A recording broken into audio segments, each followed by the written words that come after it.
Faly miarabanao zay eto amin'ny radio ny filazantsara tonga amin'ny fampahalalam-baovao isika manasarao anaraka izany hatrany farany. Fampanajana ny zorovehivavy fankakevitra natao izy atao amin'ny hôtel de la Poste ny 12 septembre lasa teo izay niarahana tamin'ny CINDH na commission indépendante des droits de l'homme. Vaovao tateriny namana Bentomba. Tsy mipetraka araka ny tokony ho izy ny fankalazagna ny andro maneran-tany ho an'izony vehivavy izay lasa andro asa-pirenena ho an'ny vehivavy ankehitriny izay lasa nivadika zavatra hafa amin'izao fotoagna izao. Ona amin'ny tsy tokony ho izy ka androany sa zay manararoatra le hoe inona avy ahoana inona zavatra tongatana inona zavatra takiny vehivavy inona ny dikan'le 8 mars tsy fanaovana fety fotsiny ary tsy journée de la femme raha hoe journée de la femme izy de sanany hoe 364 jours dans l'année ny an'ny lehilahy de 8 mars rely ihany na ny vehivavy de lasa manao zavatra tsy tokony ataontsika amin'iny andro iny fa tokony le hoe journée internationale des droits des femmes na hoe journée internationale des femmes fa tsy fiteny hoe journée de la femme manomboka hatreto zany itsika tokony miova ny fomba fitenitsika tsy teny zany journée de la femme zany tsony fa mivoana njalatra mivoana amin'ny tokony atao ny fanaovantsika fankalazantsika ny 8 mars zay. Finiavana fanazavagna no ilayntsika mba hiseny fahasahiana sy ny fametrahana ny vehivavy amin'ny toerana tokony hisy azy ho ihany koa ny nambarany Andriamatoa Saita Andriamaroasina filohan'ny CINDH. Hevitra isam-paritany mahakasika ny famovoarana sy fiarovana ny zorovehivavy na atelier de consultation provinciale pour le droit des femmes ny voaveram-pirenena mahampitena sahana zorovehivavy. Inona no mahatonga voaveram-pirenena mahampitena amin'ny sahana zorovehivavy manao izany asan'ny CNDH fiarovana ny zorovehivavy amin'ny ankapobeny sy ny zo zany sy hoe mahakasika ny manamboka ny toakatevolelina isan'izay ny vehivavy isan'ny asan'ny voaveram-pirenena mahampitena ny fampadamina ireny fifanarahana iraisam-pirenena ireny dia resaka zorovehivavy dia tsy azo ialana ny fifanarahana zay mifandraiky amin'ny sata afrikana ho an'ny zorovehivavy sy ny fiarahamonina izay ampiopana amin'ny zorovehivavy na hoe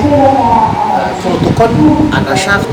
africaine des droits de l'homme et des peuples relatifs aux droits de la femme. Io zany Madagasikara efa nanasoniany tamin'ny taona 2010 fa mbola isan'ireo firenena sivy tsy nampandany zany teo anivon'ny antenimieram-pirenena sy ny antenimieran'olona 9 taona atio arina nefa ao anatin'io ny ahafahana miantoka zany zorovehivavy zany afany rihitra maro be ny zavatra izanao raha tsy resaky sy tsy fanamahan-kevitra fiterana vehivavy hoe ara-tsosialy akory zovana mahasalamana zany rehetrarehetra zany tafiditra ao anatin'ny daholo tsika teto any fiarahamonina dia hita fa somary tsy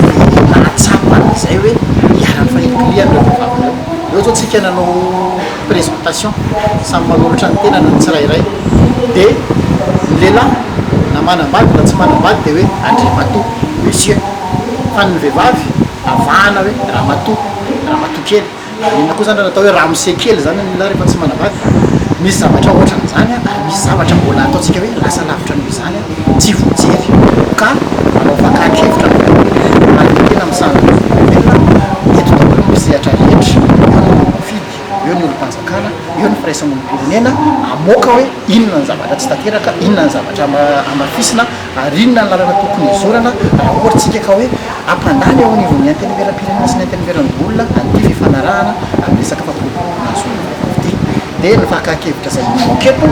dia hoentina eo anivon'ny antenimieram-pirenena sy ny antenimieran'olona zay voafaritry ny lalàna hoe asan'ny fampiram-pirenena mahalitena amin'ny sahana ny zorovehivavy zany.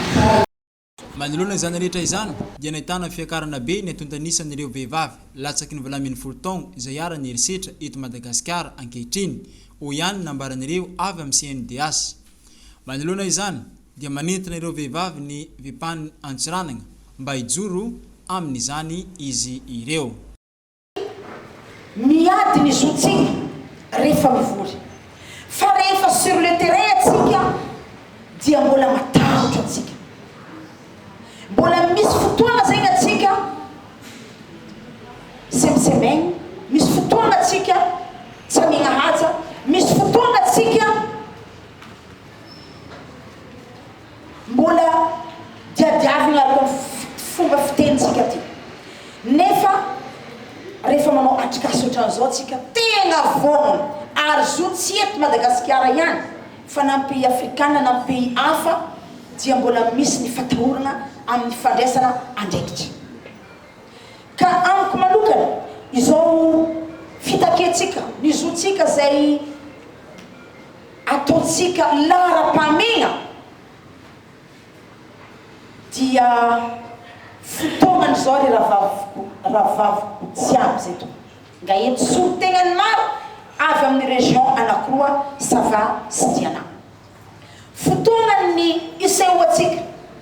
fotoanany ijerevantsika akaiky ny fiainatsika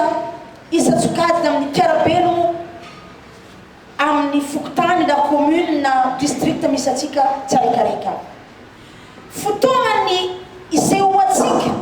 fa manana andraikitra sy adidy ny vehivavy eto amin'ny firenena. Ka tiako ny mamporisika atsika halohany agnanaovantsika zao atrikasy. Saivina hatrany fampandrianjara manodidina ny zato avy ato amin'ny faritany Antsiranana no nasaigna amin'ilay atrikasy fakan-kevitra momba ny fanajana ny zon'ny vehivavy eto Madagasikara ity. Momba n'izay zon'olombelona zay ihany dia vita soneo omaly fa 24 volana septambra teo ny fifanarana momba ny zon'olombelona izay niarahana tamin'ny UNESCO sy ny OMC ary ny avy amin'ny fiarahamonim-pirenena eto Antsiranana. Mbola namana bile ihany mitatra izay Totosandroany fa 24 septambra 2024 ny fanaovantsony te amin'ny UNESCO sy ny OMC eto Antsiranana ary ireo avy amin'ny fiarahamonim-pirenena momba ny fampanajagna ny zon'olombelogno izay. Ia, izy io zany ny raha fihoanagna tetony ihany atelier noman'ny UNESCO. UNESCO zany sampandraraha agnivon'ny firenena mikambagna izay managna antenne eto Madagasikara dia nitarihiny coordonnatrice ny UNESCO le fihoanagna tetony ihany niarahagna taminay kambagna agnivon'ny OMC ny préfecture zay ahitagna ny mpitandro filaminagna ny tribunal ary aveo reo société civile atao amin'ity Antsirahana eto agnatin'izany ny fikambanan'ny tanora reo mpiaro ny zon'olombelogno agnatin'ny tetony ihany. Dia ny zavatra natao zany nanao signature na convention de paix zany hoe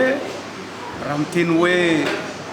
UNESCO sy ny resaka fampanajagna zon'olombelogno zay dia fa andraikitrin-jareo zay. Dia io zany asa raiky ataon'ny UNESCO zany zay fampanajagna zon'olombelogno zay ary agnatiny koa asan'ny fanjakagna, asan'ny fitondram-panjakagna malagasy mampagnaja ny lalàgna velogno mba ho izaka isitraka ny zony aby ny vahoaka malagasy tsirairay avy eny hatramin'ny vahiny azy satria zay lalàgna zay dia lalàgna iraisam-pirenena. Ka atsika malagasy dia efa ratifie zay lalàgna zay ary ny asa zay tanterahin'ny UNESCO zay natao tetony ihany zay atao hoe renivohitry ny faritany 5 nandiananjareo nintsika Antsiranana niany. Izy io zany convention de paix zany fanomezagna tosiky zahay miahy ny filamina sy ny fandriam-pahalema ary indrindrandrindra zay ny mahakasiky ny aignan'olombelogno zay io zany ny nanaovagna sonia niany. Dia niarahagna sonia amin'ny solotegna société civile. La société civile ndraiky koa dia misy lohany araiky mitariky azy iarahany zahay agnivon'ny OMC zay isoloako tegna za ho filohan'ny OMC miara-magnano sonia tamin'io société civile io mba isignale raha misy trangana fagnitsakitsahana na tsy fagnajagna zon'olombelo ary koa iezaka koa magnentagna ny mpiarabelogno amin'ny fahalalagna ny zo sy fampanajana ny zolo tsirairay avy zay eto agnivony faritry misy atsika ato. Izy io zany malalaka be le fagnarahana natao teo ary ny afara amin'ny sonia ny jereny aby amin'ny ampitsipitsiny amin'ny andinindininy satria tsy maintsy rehefa misy convention zay karazana contrat fifagnarahana dikan'izany ny zahagna ny mampety ny tsirairay ny andagny sy ny ankilany ary koa ahatratra le tanjo dia ny hoe voahaja ny zo ny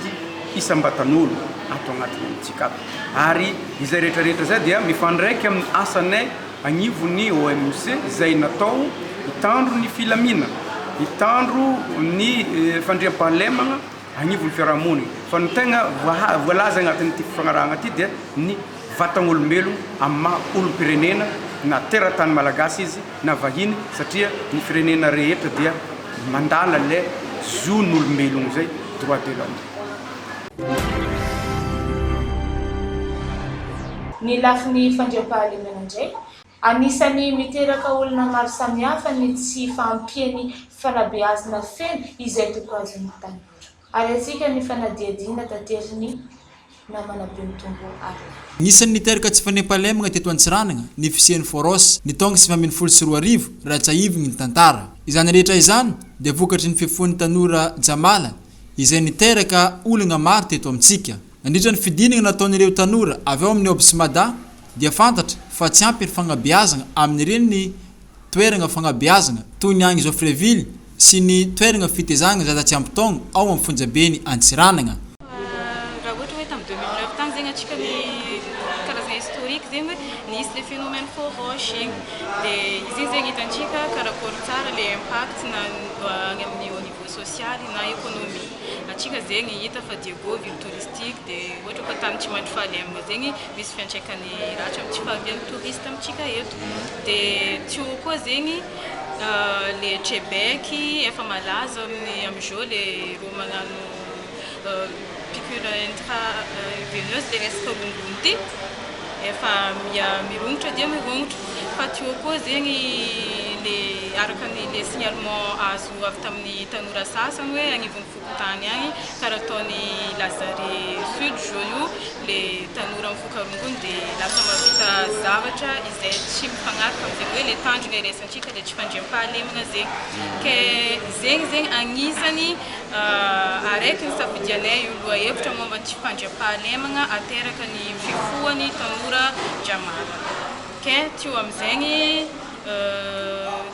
raha natao zegny le enquête tagny nandeha leçon sur terrain zegny hoe hita fa centre de rééducation agny Joffreville zegny karaha somary efa tsy dia tsara loatra zegny le resaka infrastructure araka ny descente nataony ireo tanora tagny. Dia zay amin'izay zegny agnisany courant-be teo hoe karakory zegny le fomba andeha hanatsarana zegny satria zegny koa fa hita zegny efa misy tanora mifokazo mavita n'importe quoi ireo aminazy tsy maintsy hoagny fo iafarana. Hita koa zegny tamin'ny le enquête natao tamin'ny fonjy atao tamin'ny quartier des mineurs ankamaroan'le tsaiky zegny jeune mineur agnatiny ao mahatonga reo magnano le viol le motifny détention ndreo viol meurtre zegny misy ifandraisany be dia be amin'izay resaka fifoagna zava-mahadomely igny zegny.